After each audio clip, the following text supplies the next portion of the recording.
Algebra का lecture 17 शुरू करते हैं। आज हम पढ़ेंगे Cramer's rule for matrices and system of equations. यहाँ पे देखा जाए तो हमने सिस्टम ऑफ इक्वेशंस को सॉल्व करने के लिए रॉड रिडक्शन पढ़ा था। उसके अलावा हमने एक और मेथड पढ़ा था बाय इन्वर्स। इन्वर्स से भी हमने किया था। तो आज एक नया जो टॉपिक है या नई टेक्निक कह लें जिसे सिस्टम ऑफ इक्वेशंस हम सॉल्व करेंगे वो है क्रैमर्स रूल, यानी कि क्रैमर्स के रूल से हम इसको सॉल्व करेंगे और निकालते हैं इसका सॉल्यूशन सिस्टम ऑफ इक्वेशंस का। तो क्रैमर्स रूल से हमने इसको सॉल्व करना है। मेरे पास एक सिस्टम ऑफ इक्वेशन है पूरी, यहाँ पे भी एक इक्वेशन है और यहाँ पे भी इक्वेशन है, यहाँ पे भी और यहाँ पे भी। तो हमने यहाँ पे a(1) b(1) लिखा हुआ है यहाँ पे, और b(1) b(2) c(1) और c(2). इनका मकसद ये है कि हमने इसको एक समझ लें कि एक टेम्पलेट बना लिया है या एक स्क्रिप्ट है जिसमें हम देखते हैं कि ये कोफिशेंट्स है, यानी कि ए के कोफिशेंट्स हैं एक्स के आगे जो होते हैं, और यहाँ पे भी ये कोफिशेंट्स हैं। जैसे कि हमें सिस्टम ऑफ इक्वेशन का पता 2x + 3y, तो ये समझ लें कि ये सब 1 यहाँ पे हमने इसको बताया और इसका सब b हमने इसको बताया। तो आप लोगों को समझ आ गई होगी कि हमने इसको इस तरह क्यों लिखा है। आगे चलते हैं, आप लोगों को बताता हूँ कि 2/2 की जो सिस्टम ऑफ इक्वेशंस है उसे हम क्रैमर्स रूल से कैसे सॉल्व करते हैं। क्रैमर्स रूल्स असल में एक मेथड है जिससे हम डिटर्मिनेंट्स के ज़रिए, जैसा कि मैंने लास्ट वीडियोस में भी बताया, डिटर्मिनेंट्स फाइंड करते हैं, उससे हम पूरी सिस्टम ऑफ इक्वेशन सॉल्व करते हैं। यानी कि एक मेथड है, a method to solve system of equations using determinants, यानी कि यहाँ पे कलर चेंज करके लिख देता हूँ डिटर्मिनेंट्स।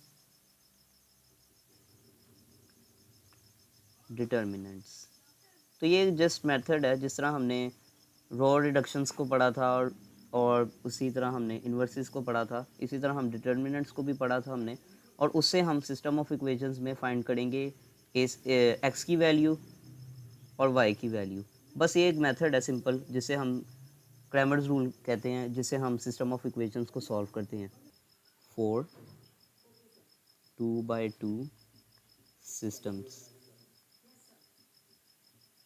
अब मैं इक्वेशन लिखता हूँ, उसके बाद इसको सॉल्व करते हैं। x + 2y = 19, 3x - 7y = -8। तो ये मेरे पास एक सिस्टम ऑफ इक्वेशन 2/2 की आ गई है। तो इसको सॉल्व करते हैं। पहले तो हमारी रिक्वायरमेंट है, हमने फाइंड करना है d, उसके बाद हमने d सब x फाइंड करना है, उसके बाद हमने d सब y फाइंड करना है, उसके बाद हमें x और y की वैल्यू मिल जाएगी। इधर कैपिटल करके कलर x, यहाँ पे x कैपिटल, x कैपिटल की वैल्यू हम निकालेंगे क्रैमर्स रूल के ज़रिए। तो इसको सॉल्व करते हैं। पहले तो हम d का निकालते हैं कि हमने कैसे फाइंड करना। तो आप लोगों को डिटर्मिनेंट तो निकालना आता है, पिछली वीडियो में मैंने बता चुका हूँ। पहले हम डिटर्मिनेंट फाइंड करेंगे d का। तो यहाँ पे देखें, मैं इसकी वैल्यूज़ लिख दूँगा जिससे मुझे डिटर्मिनेंट निकल आएगा। यानी कि यहाँ पे x 1 है, यहाँ पे 2 आ जाएगा, यहाँ पे ये 3 आ जाएगा और यहाँ पे ये -7 आ जाएगा। तो ये मैं इसका डिटर्मिनेंट फाइंड करने के लिए इसको आपस में मल्टीप्लिकेशन करूँगा तो मुझे इसका डिटर्मिनेंट मिल जाएगा। अब देखें कैसे, कि मैं 1 को मल्टीप्लाई किया -7 के साथ, माइनस बीच में आ जाएगा, और 2 को मैंने मल्टीप्लाई किया 3 के साथ, तो मेरे पास जो आंसर आ रहा है वो है -13। ये मेरे पास आ गया डिटर्मिनेंट। -13 मेरे पास आ गया d की वैल्यू। तो d की वैल्यू मैंने निकाल ली है, तो मैं यहाँ पे लिख लेता हूँ जिसे आप लोगों को नज़र आता रहेगा। तो यहाँ पे -13 d की वैल्यू आई थी। ठीक है, अब मुझे ढूंढनी है d सब x की वैल्यू। तो d सब x की वैल्यू मैंने जैसा कि बताया कि करना हमने ये है, क्योंकि हमने x की वैल्यूज़ फाइंड करनी है, तो हम क्या करेंगे कि पहले मैं y की वैल्यू यहाँ पे लिख लूँगा कोऑर्डिनेट्स की। ये देखें, ये मैंने लिख ली, ये वाली वैल्यूज़। अब मैंने करना ये है कि मैंने यहाँ पे पूरी x की वैल्यूज़ जो हैं उसको इसके साथ इंटरचेंज करके लिखना है, यानी कि x की जगह, यानी कि ये जो x है और 3x है, इसकी जगह मैंने कांस्टेंट लिख देना है। तो यहाँ पे मैं लिखूँगा 19 माइनस 8। तो मैं इसका डिटर्मिनेंट निकालता हूँ, उसके बाद देखते हैं क्या आता है। तो मैं इसका डिटर्मिनेंट निकालूंगा, तो मेरे पास यहाँ पे 19 मल्टीप्लाई बाय -7, -7 माइनस बीच में आ जाएगा, 2 मल्टीप्लाई बाय -8। तो इसका जो मेरे पास वैल्यू निकलती है वो है 117, -117। तो मेरे पास डी सब एक्स की वैल्यू भी आ चुकी है, तो मैं उसको भी यहाँ पे ऊपर लिख लेता हूँ। यहाँ पे मैं लिख लेता हूँ पहले -1117। तो मेरे पास ये वैल्यूज़ आ रही हैं। अब देखते हैं डी सब वाई की वैल्यू कैसे निकालते हैं। सेम वही प्रोसेस है। देखें, अब क्योंकि मैंने वाई की वैल्यूज़ निकाल ली हैं तो मैं इसको रिप्लेस कर दूंगा इसके साथ, यानी कि मैंने इसको इसके साथ रिप्लेस कर दिया। तो देखते हैं कैसे निकालेंगे हम पूरी उसकी डी सब वाई की वैल्यू। तो एक्स की वैल्यूज़ तो सेम रहेंगी, एक्स की वैल्यू सेम रहेंगी, यहाँ पे 1 आ जाएगा और यहाँ पे 3, और इसको मैंने रिप्लेस कर दिया 19 माइनस 8। तो इसकी वैल्यूज़ निकालते हैं। अब मैं इसको जब मल्टीप्लिकेशन करूँगा इसके डिटर्मिनेंट की, तो ये -8 आ जाएगा, और फिर मैं इसकी माइनस इधर लगा दूंगा, उसके बाद 19 मल्टीप्लाई बाय 3। तो मेरे पास जो फाइनल आंसर निकल रहा है वो निकल रहा है मेरे पास -65। तो मेरे पास ये आंसर आ रहा है। तो इसको भी मैं ऊपर लिख लेता हूँ -65। फिर उसके बाद मैं सब वैल्यूज़ को फाइंड तो मैंने कर लिया, उसके बाद एक्स और वाई की वैल्यूज़ निकालता हूँ जिस तरह मैंने आपको प्रोसेस में बताया। तो यहाँ पे मैं निकाल रहा हूँ वैल्यूज़, यहाँ पे था -65। तो अब मैं क्या करूँगा कि मैं एक्स और वाई की वैल्यू फाइंड करनी है। तो मैं एक्स और वाई की वैल्यूज़ को फाइंड करने के लिए यहाँ पे मैंने एक्स और वाई की वैल्यूज़ फाइंड करनी है यहाँ पे। तो मैं क्या करूँगा, मुझे पता है कि जो एक्स की वैल्यू है यहाँ पे, एक्स की वैल्यू है वो है D x divided by D, और वाई की वैल्यू यहाँ पे है डी सब वाई डिवाइडेड बाई डी। तो यहाँ पे वैल्यूज़ पुट करते हैं तो क्या आंसर निकलता है वो देखते हैं। क्योंकि हमारे पास डी तो कॉमन है, तो हमारे पास डी यहाँ पे आ जाएगा -13। तो यानी कि हमारे पास आंसर जो बनता है एक्स का वो बनता है कुछ इस तरह कि -13 यहाँ पे आ जाएगा, और डी सब एक्स की वैल्यूज़ तो हमें मिलती हैं -117 यानी कि 117। तो इसका जो आंसर निकलता है, अगर आप कैलकुलेटर में करके देख लें, तो इसका आंसर निकलता है 9। तो इसका आंसर निकलता है 9। अब अगर मैं डी सब वाई और डी डिवाइडेड बाई डी की बात करूं, तो यहाँ पे मुझे पहले वैल्यूज़ पुट करके देखना है। तो यहाँ पे मैं डी सब वाई की वैल्यू यहाँ पे डालता हूँ -65, और यहाँ पे मैं उसको डिवाइड करूँगा -13 के साथ जो कि डी की वैल्यू है। तो इसका आंसर मेरे पास निकलता है 5। इसका आंसर मेरे पास निकलता है 5, यानी कि हमारे पास एक्स की वैल्यू 9 है और 5 वाई की वैल्यू है। तो अब इसको हम प्रूफ करके देखते हैं कि कैसे होगा। जब मैं इसको प्रूफ करूँगा, वैल्यूज़ पुट करूँगा इसी ऊपर वाली सिस्टम ऑफ इक्वेशन में, तो ये सेटिस्फाई करेगा कि हमने सॉल्व किया है सही तरीके से क्रैमर्स रूल के थ्रू कि नहीं। तो देखते हैं कैसे होगा। क्योंकि अब मेरे पास एक्स और वाई की वैल्यू आ चुकी है, तो पुट करके इसको देखते हैं।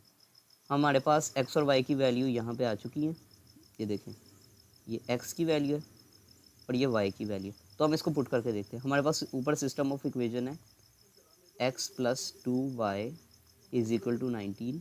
तो इसमें हम पुट करके देखते हैं वैल्यूज़ के क्या आती हैं।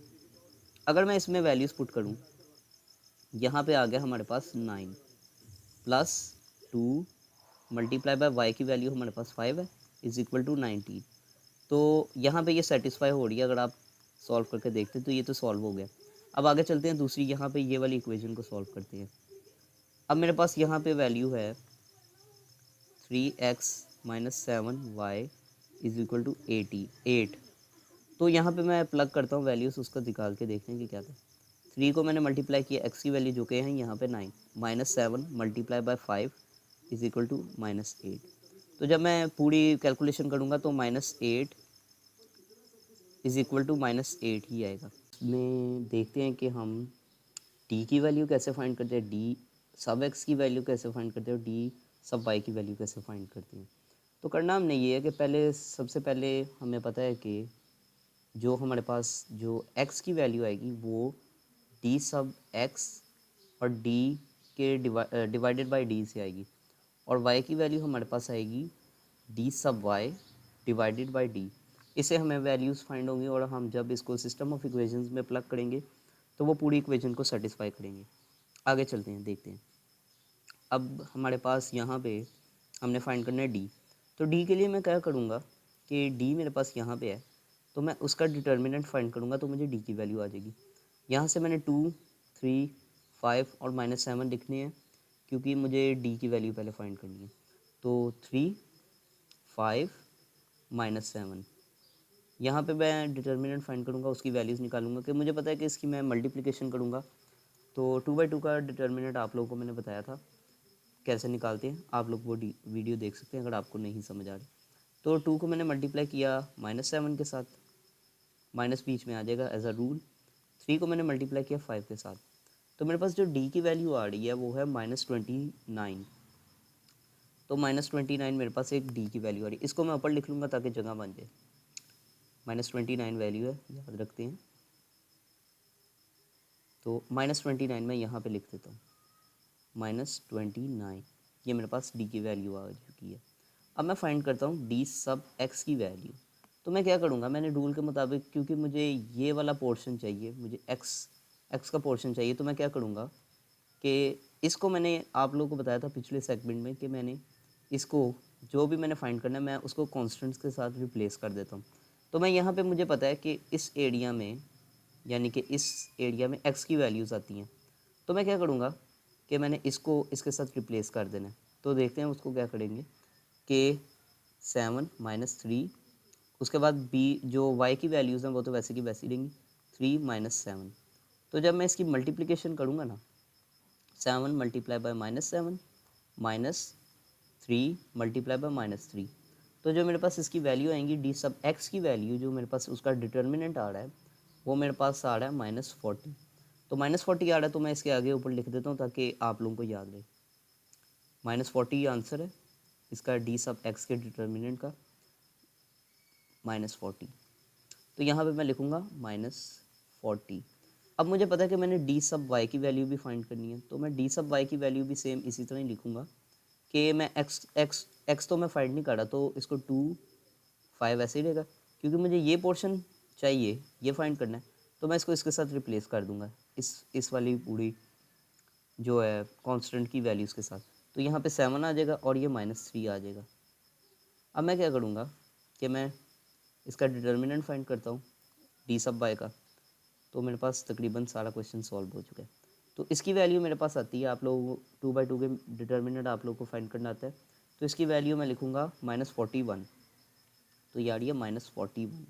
तो ये मेरे पास सारी वैल्यूज़ आ चुकी हैं, इसको मैं ऊपर लिख लेता हूँ, -41 वैल्यू है। अब देखते हैं कि क्या करना है हमने। इधर मैं लिखता हूँ -41,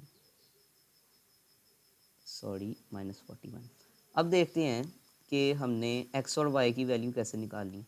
तो हमें पता है कि x की वैल्यू हमारे पास है यहाँ पे डी सब x डिवाइडेड बाई डी।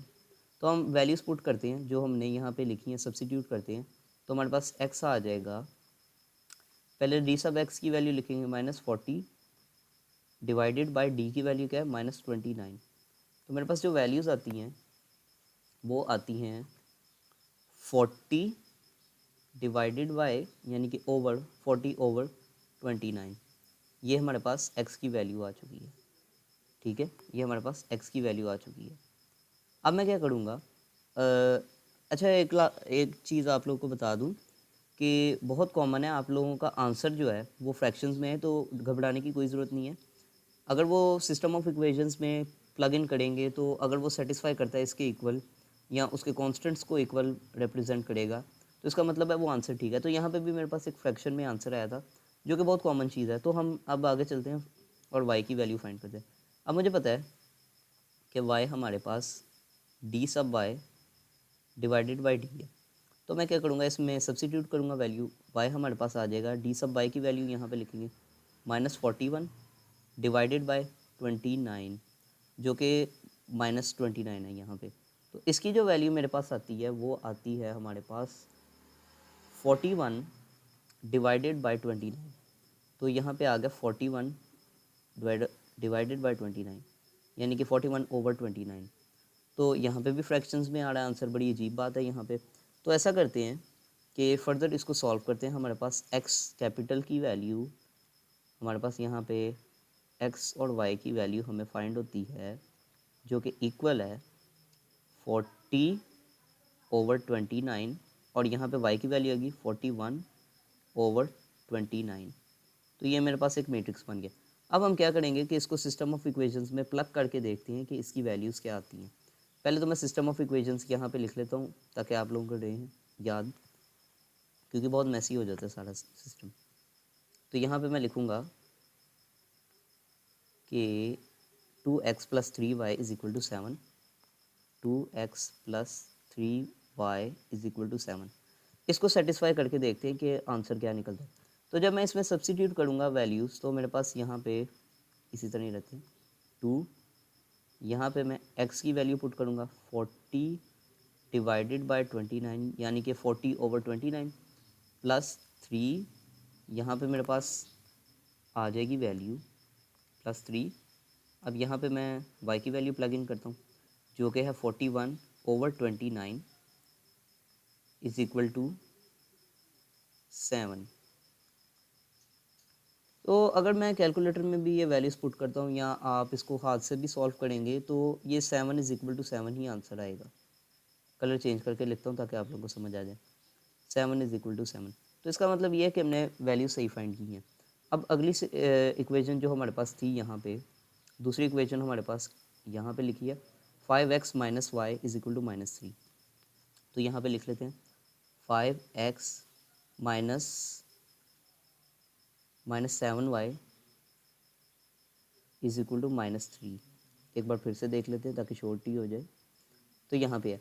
अब मुझे पता है मैंने x और y की वैल्यू जब मैंने सब्सिट्यूट करनी है, तो यहाँ पे देखें तो मैं क्या करूँगा कि 5 × 40/29, फिर यहाँ पे -7 आ जाएगा उसका, और उसके साथ मैं मल्टीप्लाई करूँगा जो इसकी y की वैल्यू 41 और डिवाइडेड बाय 29 = -3।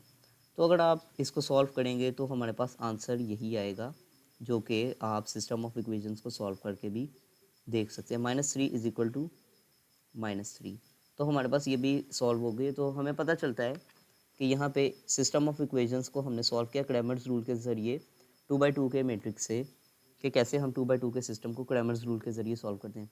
याद रखिए कि जो कई लोगों को ये तरीका आसान लगता है, क्योंकि हमने सिर्फ इसमें डिटर्मिनेंट फाइंड करना था और उसके बाद उसकी जो डी सब एक्स और डी सब वाई की वैल्यूज़ को डिवाइड करके एक्स और वाई की वैल्यू फाइंड की। तो ये काफ़ी आसान मेथड है, रॉ रिडक्शन से भी आसान है थोड़ा सा, कई लोगों को लगता है।